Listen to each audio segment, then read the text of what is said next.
Speaking, I got a lot more about TNA, which is kind of funny because this was a really good TNA show, and it was actually much better than Raw. Now, I have some caveats on that score, in that this was a really good show, but they kind of pulled out all the stops on this one and essentially kind of put on pay-per-view matches. And I wouldn't look forward to this being the status quo. For, like, next week you're going to see something a lot like this, or the week after. Like, a month down the line, it's going to be business as usual for fucking Impact. But they did pull out a lot of... They pulled out all the stops for this one and made this a real spectacle to watch. So, it was good. I'm not saying it wasn't good.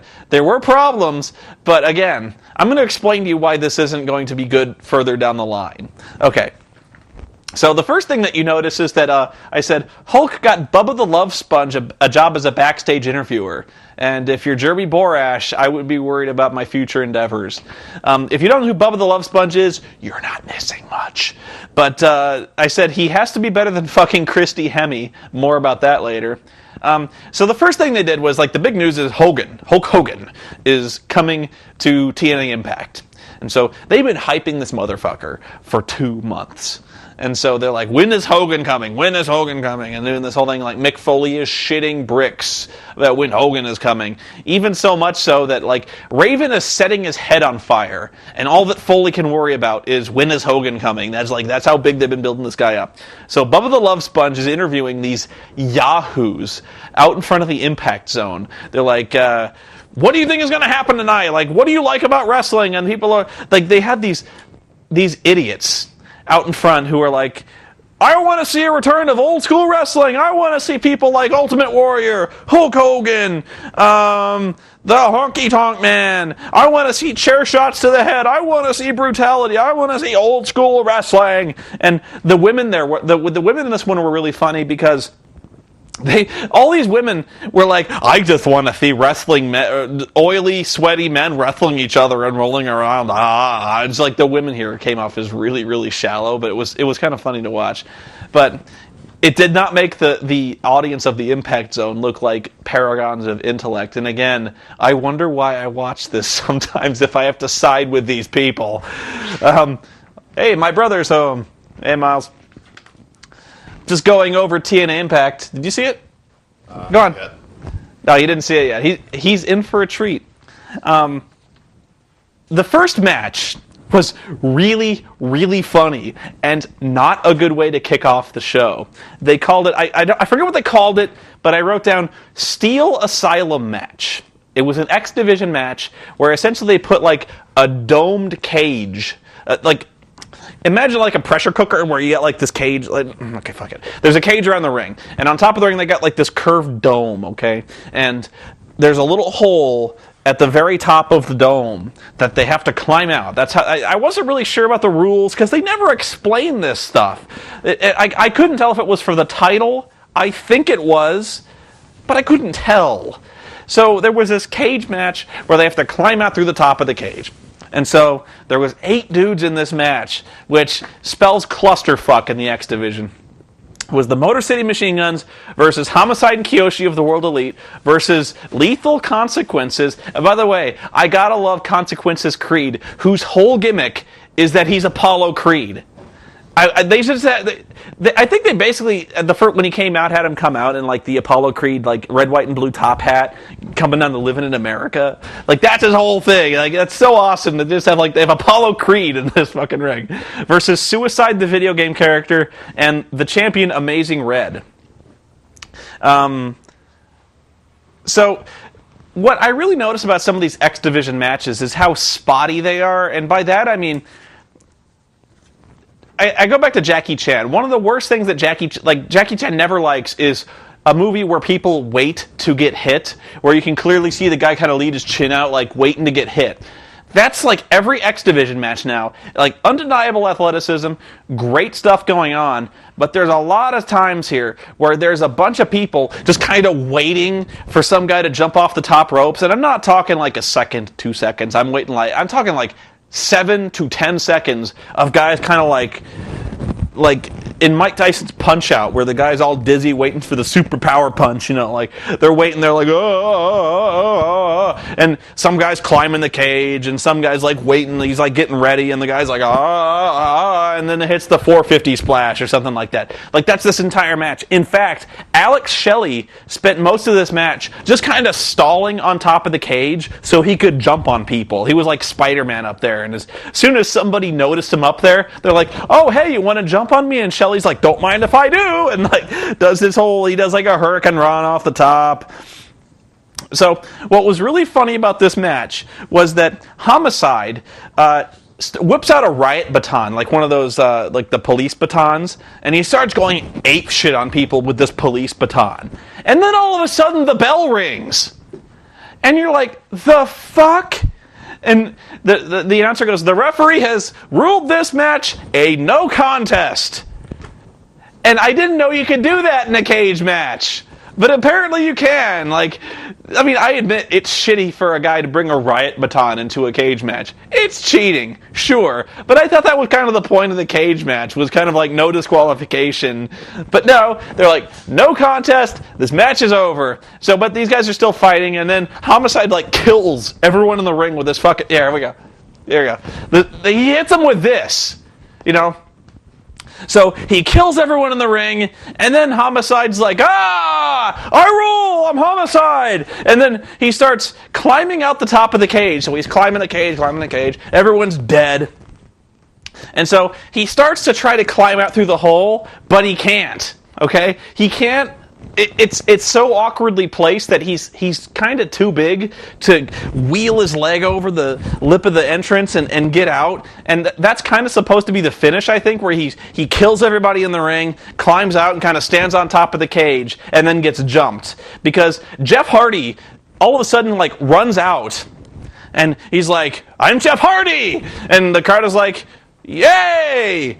And he's like posing on the ring, and he's supposed to jump Homicide, because Homicide is supposed to get out of the cage by now, but he's still like, I can't, no! And so Mike Tenay is trying to buy him time, and I had his quote written down. What'd he say?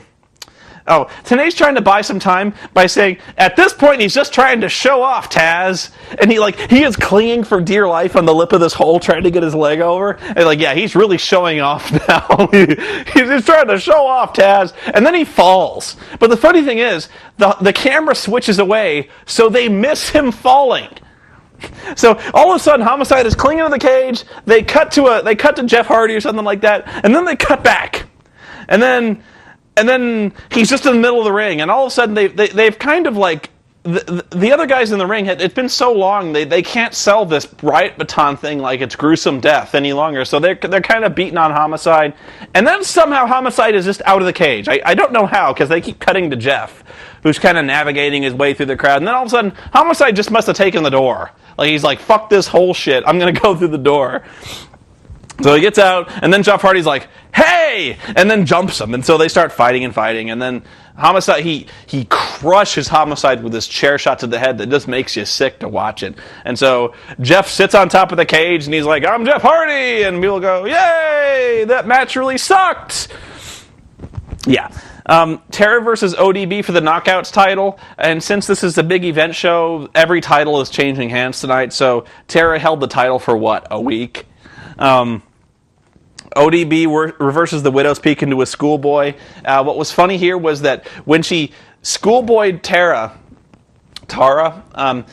she grabs the tights because she's supposed to be the heel in this match, but ODB is still getting cheered. Like, she is supposed to be such a bad guy here, but they're like, ODB, because they just like chanting, ODB. So schoolboys Tara grabs the tights and pulls so much tights, you can basically see her entire widow's crack. Like, you see all that real estate, like just 12 to 6. It was a full moon that night. And so she grabs the tights. Whoop. Sorry. She grabs the tights. And you see the ass crack, okay? And you just know someone in that production van was like, holy shit! Cut to the crowd on camera. So, like, you see ass crack and then, like, crash. They crash over to the audience shot where you can't see anything. And so you miss the pinfall where it's like, you just hear like 1, 2, 3. And then they cut back and they're still ass crack, but they kind of pull it over and they're like, ODB is your knockout chef. And they're like, ah. It was really fun. Limo arrives. Ric Flair hops out. Ric Flair, which is probably the biggest debut of the night, gotta say. I didn't think they would really do anything with this, and sure enough, they really didn't.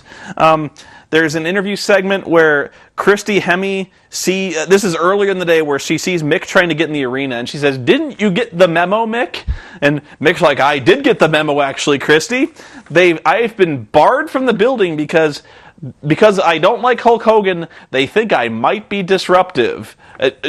God forbid someone be disruptive on a wrestling show. Bobby Lashley and Crystal come to the ring. Crystal's his wife, and Crystal does all the talking in this thing, which is probably a good thing. She says that unlike MMA, wrestling is filled with toothless inbred degenerates. And Bobby has better things to do with his time, so he wants his release from TNA contract. And I was like, this heel turn was totally unprovoked. They just went from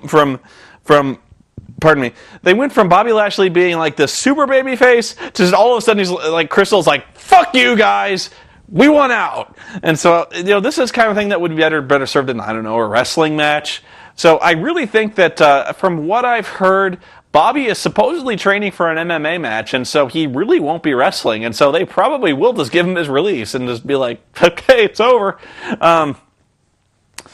The beautiful people start playing poker backstage, and apparently they're using Stacker 5-hour energy drinks as currency because, trust me, you see these fucking Stacker drinks everywhere. There's posters of it. They're on TV monitors. They're playing poker, and the only thing on the poker table, aside from the cards and breasts, is Stacker 5-hour energy drinks. So buy them. Fucking buy the commentators have like this little wall of Stacker energy drinks. They might as well have Stacker drinks on the ring post that explode when Abyss comes out. I don't know, but I don't know if it's a joke or if it's really real that the beautiful people have no idea how to play poker, because I think it was like Velvet Sky deals that each person 2 cards, and they're like, how many cards you want? And one of them is like, I want 2 cards. And then Lacey Von Erich is like, I want 5. And so they're like, you can't have 5 cards. And I was like, what game are we playing? So they say, like, the beautiful people are all about the ratings now, because they, like, I think it was Kevin Nash explained to them, like, good ratings will mean more money for them. And so they do this thing where they're like, we're going to play strip poker, and if you're good, like, if you keep tuning back, we might show you boobies. And that's like their whole gimmick, is like every week they tease a lesbian kiss between these two, and it never happens. Nobody really believes it's going to happen. And even if it did happen, who cares? Like, as if lesbianism, like really dry, perfunctory, not even all that hot lesbianism between 2 chicks on a wrestling show is all that titillating. Like, I'm going to tune in because the beautiful people are going to kiss. Ooh. Nobody cares. Like, it's not going to be like ratings are going to spike because there's a lesbian kiss. You know what? If I really need to see that, I'll YouTube to some bitch. And it's not like, do you really believe for a second they're going to show titties on this thing? No. Like, you're going to see bra and panties. Sure, that's nice. But again, you're not going to be like, I have to watch this show because someone might lose their top. I'm not stupid. And sure enough, nobody over the entire course of the evening lost a single article of clothing more. So it was either like the slowest, most non-eventful poker game in history of poker. I don't know. I'm sorry. And by the way, it cannot possibly stack up to the poker segment where Trish Stratus lost most of her clothes. That was hot. We'll go back to that. And so, this was the ratings right here. Was, you see Scott Hall and X-Pac They are seen fighting outside with security, trying to get into the Impact Zone. Oh, goody! Because if there's one thing the wrestling world and the Impact Zone was screaming for, it was X-Pac. Woo! Yeah, that's the blockbuster debut. It was like, fuck Ric Flair, we got Scott Hall and fucking X-Pac. Wow. X-Pac, who you might know from such killer classics as, what was it, One Night in China? The China porn video? Woo. And that was probably his best wrestling performance to date, because he actually got to see X-Pac wrestle a fucking grizzly bear. Whatever, So, what killed me here was, not beyond fucking X-Pac, was like, this whole segment where you see them was 2 minutes long, and then they cut to a commercial break. 5 minutes of commercials later, you see Hall and X-Pac somehow got inside. This lasts about 45 seconds, and then cut to another 5 minutes of commercials. I was like... So, Hogan comes out. The big moment. Hogan comes out, and he's coming back to NWO music, that it's kind of a lame facsimile of the NWO music, but whatever. He's even rocking the black and white colors, So he sees Hall and X-Pac, he's talking, and he's doing this thing where he's like, I'm so glad to be back here, brother. Gonna be big changes, and doing his brother thing. And so Hall and X-Pac just decide to jump the rail. And so security stops him. He's like, let my two brothers in, brother. And so they let him in. And Hall and X-Pac, Hall does his hey yo thing, which hasn't been good ever. And so you might be fired up to kind of see these two guys that used to be kind of watchable, except for X-Pac. And so you're like, this is just like WCW. And Hall is like, hey, this is just like WCW.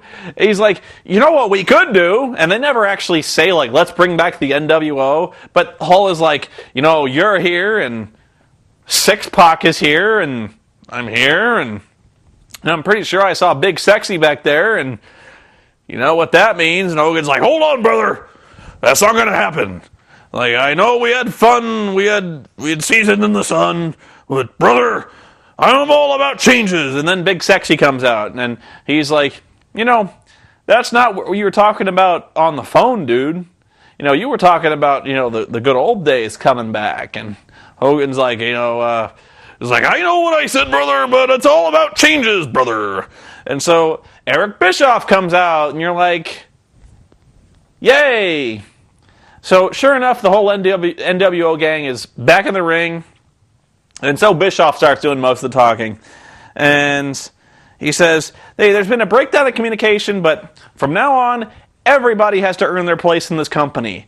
Nobody's going to be handed anything. There's not going to be any, main event mafias. There's not going to be any NWOs.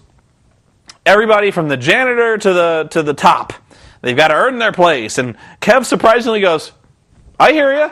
And he calls off the dogs, and the entire NWO group just kind of walks out.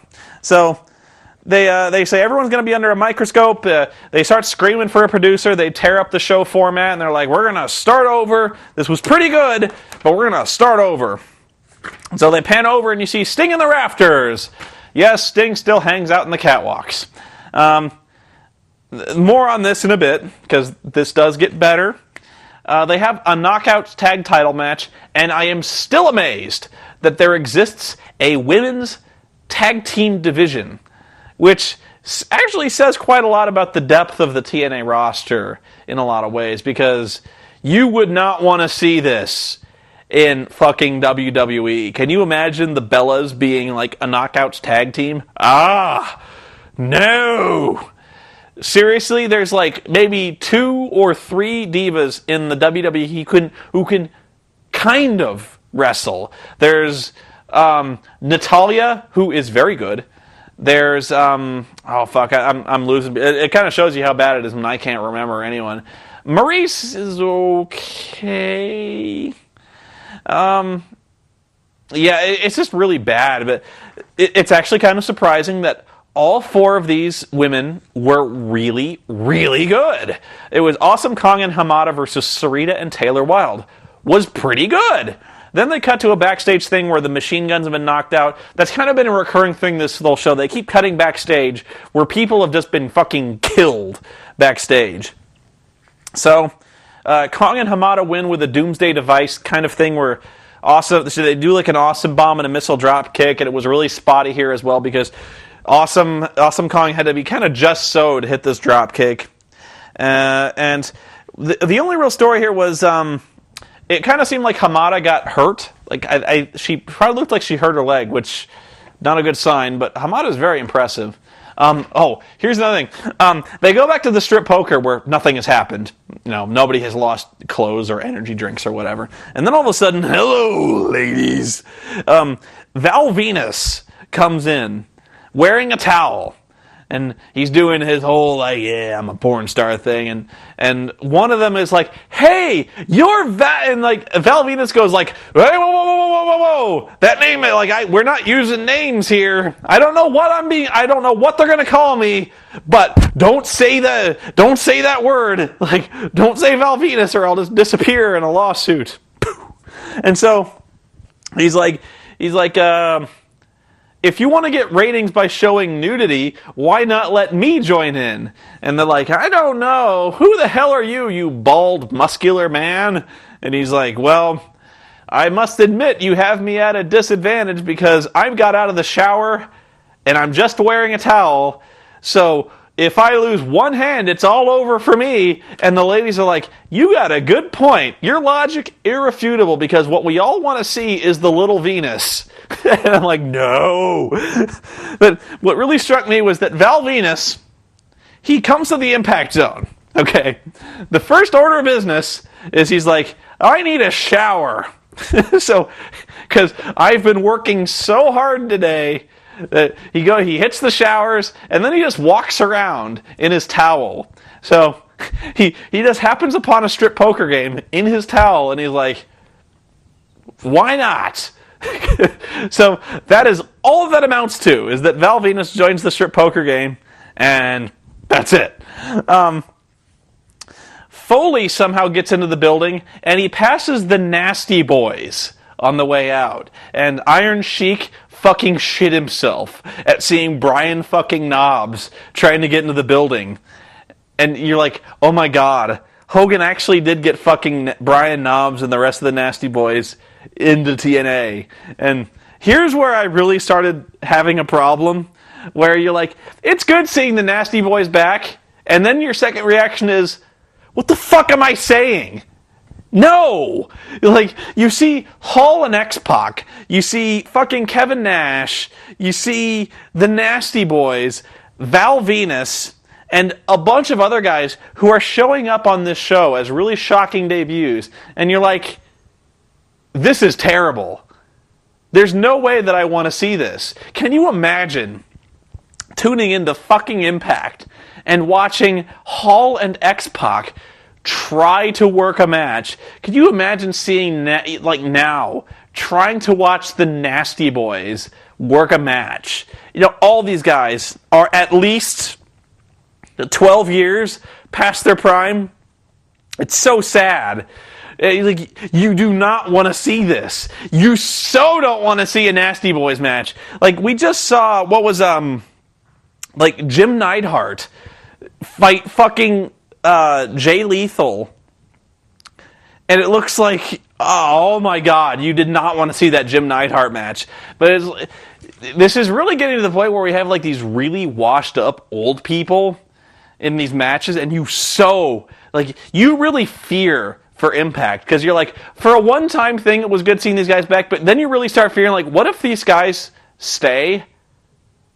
And you just yeah. Next match, Raven and Dr. Stevie versus Matt Morgan and Hernandez. The winners are the number one contenders for the Tag Team Championships against the British Invasion at the pay-per-view. And as long as it took me to say that, was longer than the match was, because Morgan hits the carbon footprint and kills Stevie in, I shit you not, 20 seconds. Hey, Stevie, Raven, those future endeavors I mentioned? You might want to hit up Borash and kind of get that resume template kind of figured out, because you're on the bus, guys. Oh, yeah. Then they had the Pope backstage getting interviewed for his match with Nigel McGuinness, who they are inexplicably calling Desmond Wolfe. So Pope is doing his thing, and then he's interrupted by some guy. And I didn't know who this guy was. He looked familiar, but not in that good way. You're just like, who the fuck is this guy? Strike that, I don't care. And this guy, he interrupts for no reason. And he's like, good luck with your match. By the way, I'm holding a Stacker 5-hour energy drink. And he holds this 5-hour energy drink like directly in the camera the whole fucking time. So it was like front and center. And he's like just holding this thing. He's not drinking it. He's just holding it. And so he wishes the Pope luck. And the Pope says, if you interrupt my interview time again, I'm going to show you what a Danny Glover pimp slap I'm sorry Massa feels like. And so I was like, who the fuck was that? And so they, like, Taz, thank God, is like, that was Orlando Jordan. And I'm like, oh, so? Orlando Jordan. Woo! You might as well have had Virgil come on screen and be like, that was Virgil. And it's like, yay. So Pope versus Desmond Wolfe, it was a short match, but pretty good. Pope reverses the Tower of London into a small package, and how far Nigel McGuinness has fallen. I really don't think they're going to do anything with Nigel anymore if he's jobbing to the Pope, and he's jobbing clean to the Pope. I just don't know. Rhino's been taken out backstage. They go backstage. AJ says, Borash is interviewing AJ Styles. AJ says he won't really feel like a world champ until he actually beats Kurt Angle at Genesis. The Bish comes in and says that's not happening at Genesis. It's happening tonight because we got to pop the rating. We're going to do a pay-per-view match tonight. Jeff Jarrett comes down, starts taking credit for starting the company, building new stars, bringing Hogan back, basically wastes about 10 minutes of fucking time. Hogan comes on screen and then starts cutting this heel promo on the guy, or at least it comes across as a heel promo because he gets booed the fuck out of the building. He's like, don't give us this crap about how you saved the business, brother. You may have started TNA, but you also drove it in the fucking ground, brother. And so they're like, boo! And he's like, he says Hogan is Dixie Carter's new partner and Jarrett is out. He's got no stroke now, so he's going to have to lace up his boots and wrestle guys. And I didn't know you could make Jeff Jarrett do that. But whatever. And I really don't need to see Jeff Jarrett in the ring again. I'm sorry, I don't. See, backstage, Jeff Hardy is painting. I don't get it either, but this does pay off because later in the night, Jeff Hardy and Shannon Moore leave the arena holding like golden envelopes saying like, we finally got what we wanted. We've made it, dude, and we don't know what's in the envelopes, but you're kind of thinking it's a contract. And you're like, and so Jeff is like, yeah, we'll see because I might be going to jail pretty soon. He doesn't say that jail part, but he might be going to jail soon. So then all of a sudden, 3 shrieking teenage girls come back and they're like, we love you, Jeff Hardy! Can we have your autograph? So somehow these 3 teenage girls penetrated the Impact Zone's impossible security, which I guess is not too hard because everyone is penetrating the Impact Zone lately, from Mick Foley to the Nasty Boys to fucking X-Pac. So, what's 3 teenage girls? And so Jeff Hardy's like, here, girls, I got better than an autograph. Have my shitty painting. And so they're like, ee! And they run off, and you're like, that was weird. So, Chris Abyss versus Samoa Joe. I'm fairly sure this was announced as a barbed wire match, and now it's not anymore. Because it was originally Chris Abyss versus Rhino, but Rhino got killed backstage, and so now it's Samoa Joe. So Joe cheats with a chair shot. Abyss taps out to the choke. Big deal. What really drew my attention during this match is they shilled, in the middle of the match, Hulk Hogan TNA trading cards with Dixie Carter on them for $39.99 on the TNA website. And I was just like, it's going on my wish list. You missed out, guys. You could have put this just in time for the holiday season. The perfect stocking stuffer. The Hulk Hogan, Dixie Carter, Impact trading cards. Woo! Crystal tracks down the Bish and demands to see Hogan so that Bobby Lashley can get his release. The Bish tells her to get in line and check the attitude. And Crystal says, "You are messing with powers you cannot begin to understand, my man. Because Bobby Lashley is the biggest star that TNA has ever had." And I'm like, yeah. And he's asking for an early release from his contract. So why should we give it to you? And so that was where the segment kind of petered out. Bish was like, yeah, fuck you. And so she goes. The Nasty Boys break into Team 3D's locker room and start trashing it. I hate calling them Team 3D because they're the Dudley Boys.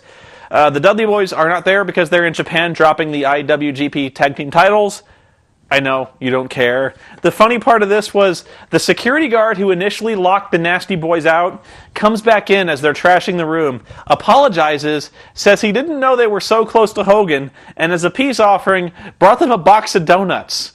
The Nasty Boys pimp-slapped the box of donuts away and said, "Fuck your donuts, we want pizza and wings." So they start trashing the room, demanding pizza, and then on their way out they're like, "Fuck your donuts," and they pick up the donuts and start eating them anyway.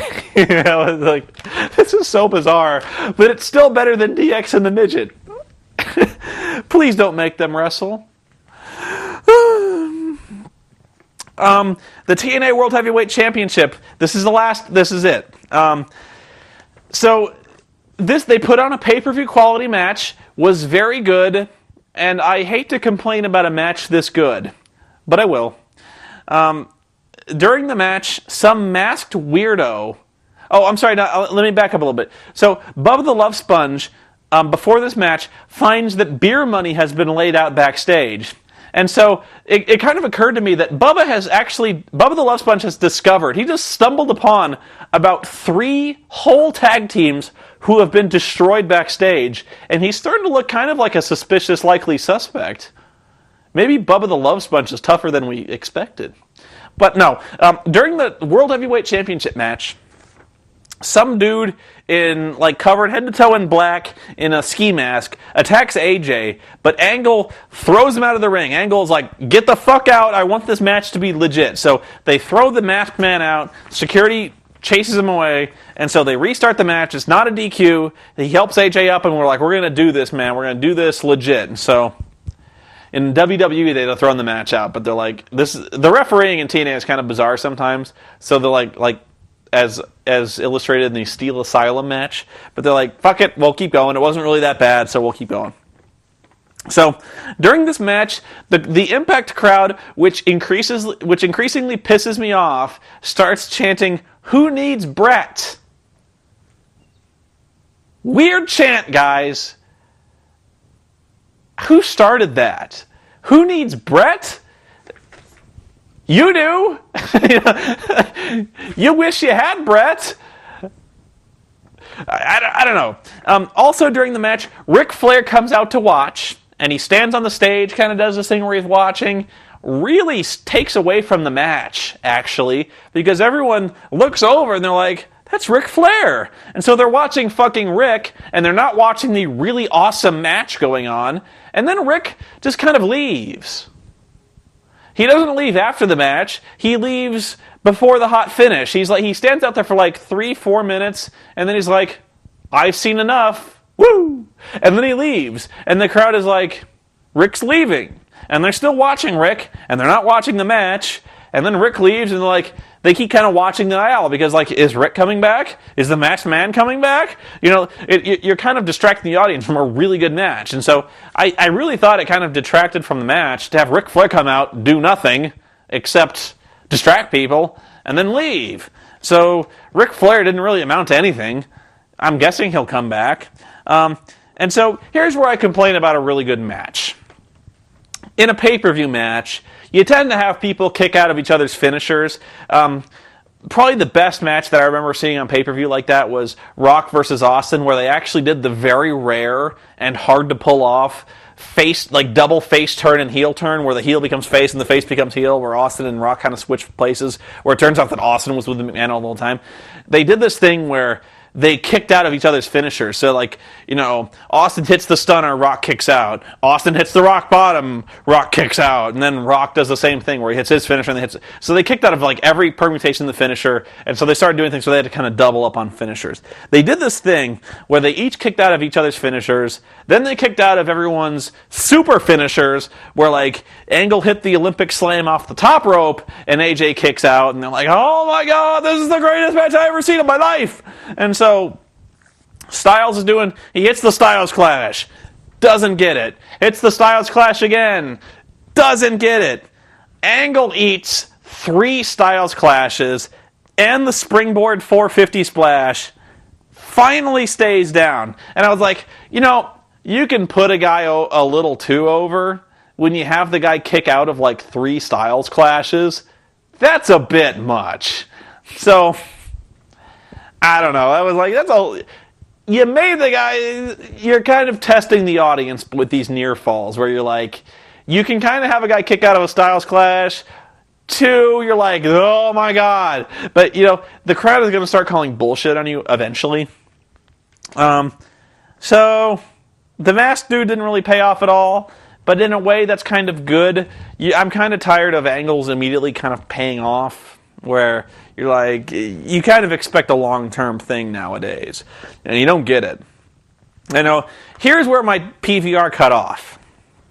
So I got kind of mad, but I looked online, found some video clips, and so what happened after the title match was Foley finally gets into Hogan's office, and he sees Bischoff sitting in Foley's old chair. And Bischoff says, you are no longer the executive shareholder, and just like everyone else, you've got to earn your place, Mick, so you got to lace up your wrestling boots and fight for your job.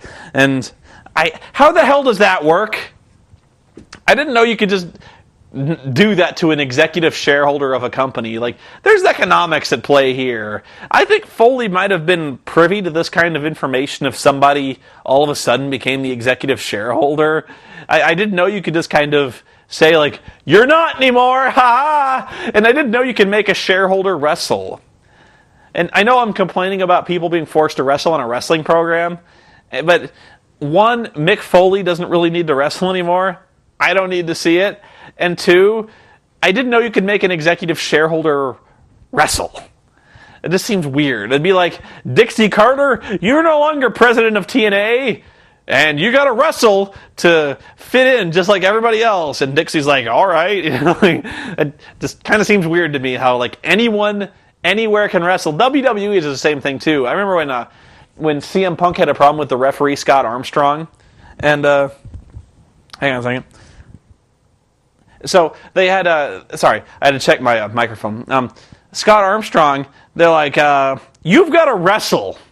And Scott's like, why? And they're like, because you'll lose your job if you don't. And Scott's like, I don't really think you can make me wrestle. But they're like, yeah, we can. So they made a referee wrestle. Apparently in wrestling, anyone who's in the building, fair game. That's wrestling logic for you sometimes. Yeah. But Foley says he promised himself a long time ago that he would never work for Eric Bischoff again, and if he's going to be fired anyway, you might as well give him a reason. So he kind of tools up his fist to punch him, and then Nash, Hall, and X-Pac come in, lay him out, and then Hogan comes in, he's like, oh, no. And so that's how it faded out. So let's see. The final notes I had was, it was fun seeing all the old characters return, but believe me, you do not want to see any of these old cripple fuckers in the ring again. Do you really think X-Pac and Hall can still go? Jesus Christ. Those were my last words on that one. Yeah. So, how to sum up the wrestling? I found Raw to be very boring. I found it to be very anticlimactic. I thought Bret Hart's return, for the moment at least, was wasted. And I know I was the one who really hated to bring up the specter of Montreal, who doesn't really want to bring up the specter of Owen Hart, but I wish they'd done something. You know, set something up. They don't need to bring back Montreal to say, like, you know what, Sean, I don't like you, and I'm going to make you wrestle in shitty matches. Or, like, I'm going to put you, like, I'm not going to give you The Undertaker for WrestleMania. I'm going to give you some other match. Or building up to some match with Vince McMahon. Something. They didn't give me anything. The matches were okay, but nothing great. I'm kind of tired of seeing DX. That's just my own fatigue. Actually, I thought the Sheamus Evan Braun match was really good.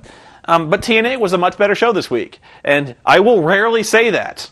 And so, again, this is another example where I hate when people say I go into something with a bad attitude, committed not to liking it, and then make myself not like a good thing, because I went into Impact pretty devoted to hating it, because I've hated Impact for years now, and it was pretty good.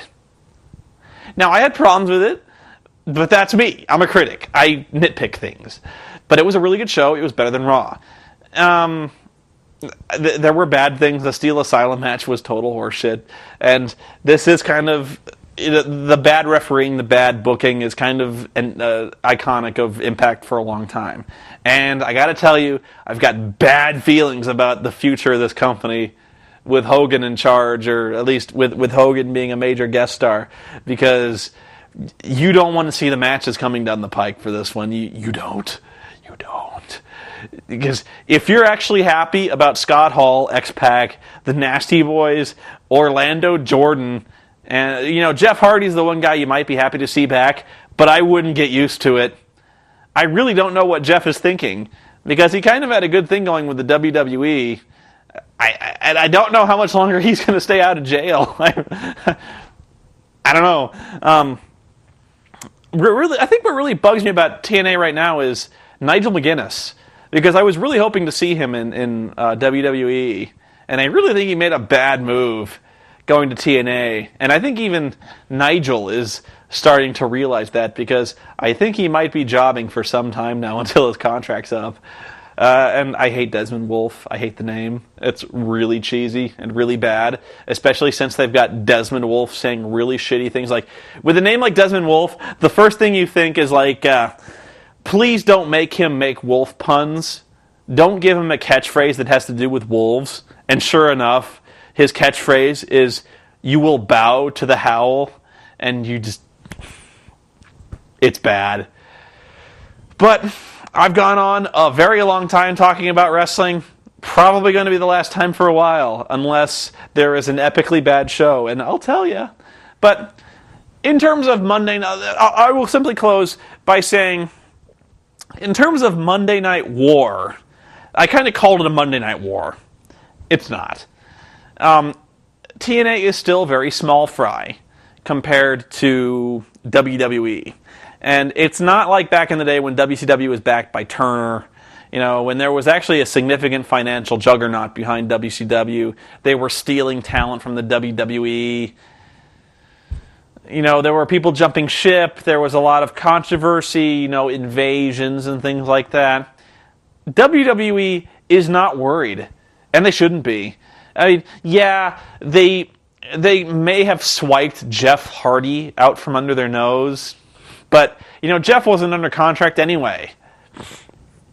They swiped Orlando Jordan. Woo. They got Ric Flair, but they're kind of done with Ric Flair. I'm kind of done with Ric Flair, and so you might have expected some kind of big debut, big controversy, and really, it was just a bunch of old people. And that was kind of the downfall of WCW, was it had a lot of old people who were washed up back then. Like, Hogan, Hall, and Nash were washed up when WCW went under. Those guys should have retired back then. I know I may get some heat for this, but, like, Ric Flair probably should have retired back then.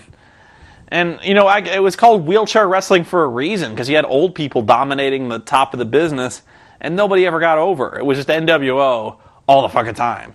And so, raising the specter of the NWO in TNA, not a good thing. Really not. Especially when your NWO is comprised of X-Pac and Hall. Ooh.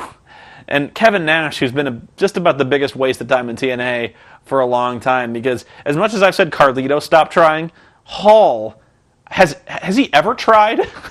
I don't know if he played everything so low. Anyway, so I liked it, but I'm not really that optimistic towards the future on TNA. I really think, competition would do wrestling good, but I really don't think TNA is competition right now.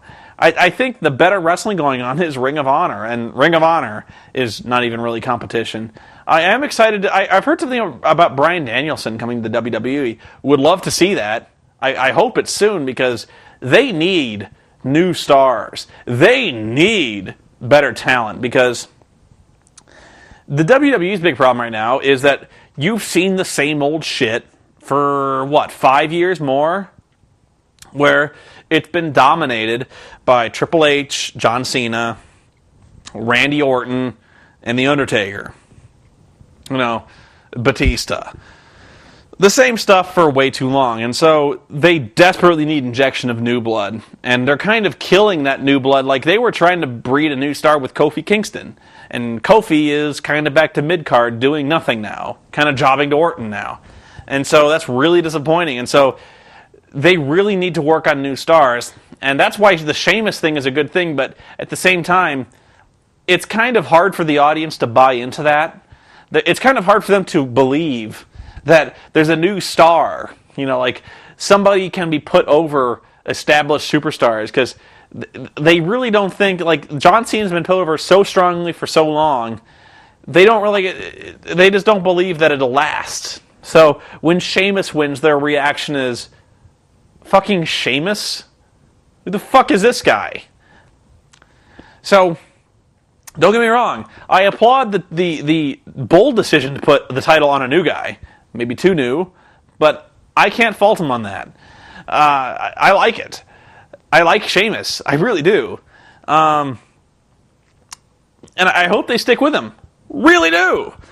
But they need to do more. They really need to start phasing out, or at least putting over some new guys, and I don't think they're going to do that. I think they're kind of stuck on, they're very tunnel vision on one guy, and so if they're going to tunnel vision on one guy, they'll probably tunnel vision on Sheamus, focus exclusively on him, and do nothing else. But, they got so many stars they could breed. Evan Bourne could be huge. Kofi, huge.